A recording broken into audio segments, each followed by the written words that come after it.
I know how awful it is to be bullied. I still get chills when I remember what it was like for me when I was bullied, and I want to make a change in the world.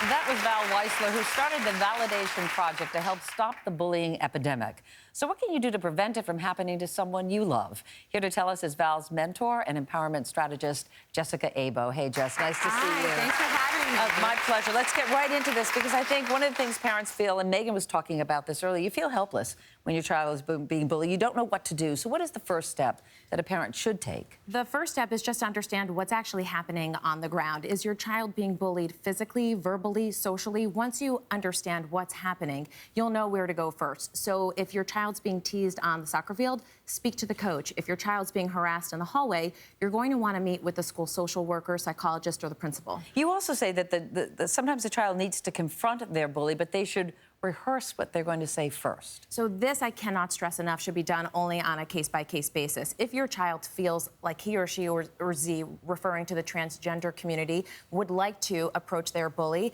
make sure that they've rehearsed what they want to say with you, with a professional, because they need to know what they're going to say, how they're going to say it, when they're going to say it. They have to feel so confident in themselves that they're prepared for what the bully will say back, but it's not for everyone. Yeah, is there an age where it's appropriate to and an age where it's not? Would you recommend that a little kid confront the bully, or? You know, I hear stories all the time from kids who are 7 who said, I protected my friend. And we know from reports that if someone does intervene on behalf of a friend and they become an upstander instead of a bystander, bullying goes down in that scenario. So I think it's really a case-by-case situation. So age isn't the factor, right? No. You also say that sometimes it's good for the victim's parents to confront, or not really confront, that's not, to talk to the bully's parents. What's the best way to approach a conversation like this so it doesn't become automatically antagonistic? I think, you know, everyone's inclination is to be emotional, and that's so hard to, you know, confront a parent and not have your emotions be involved, but do it in a public place. Calmly approach someone and say, I think this is what's happening. You said public place. Public place, absolutely public place. Don't do it on the phone. And when you do have that conversation,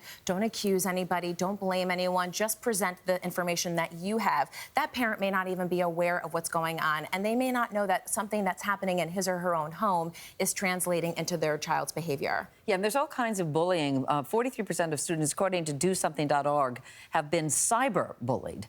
So what do you do in that case if that happens to your child? So the first thing that I recommend is make sure that you have a document of everything that your child is seeing. And I would love to say, we'll just get off social media and this problem won't be a problem, but that's really not the case. You don't even have to have a Facebook page or an Instagram account for someone to be cyberbullying you. So make sure as a parent that you screen grab, that you screenshot everything. Take a picture on your own phone, file a report with the school or even with the police if necessary. And I believe that you agree with Val that the bully needs to be helped as much as the person who is being bullied. So the reason why I respect Val and appreciate so much what she's doing is because there was no one like Val when I was 16 and I was dealing with people who are just trying to figure out their own lives. And I always like to say to people, you can't fix yourself by breaking someone else. And if we were to empower everyone around us, they wouldn't be able to bully other people. They wouldn't have time. And Val is helping empower them to know their value. They're a value as well. And life makes them question their own worth. Well, you've done amazing things with the Validation Project, but I know you need money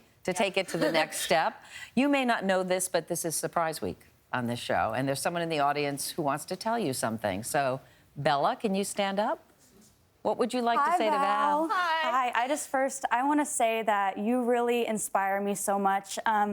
I started a business when I was 14 years old called Origami Owl, and we sell customizable jewelry.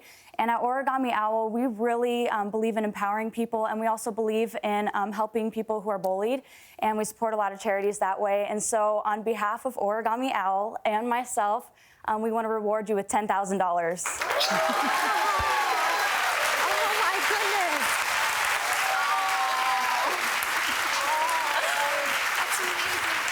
That's for you, kiddo.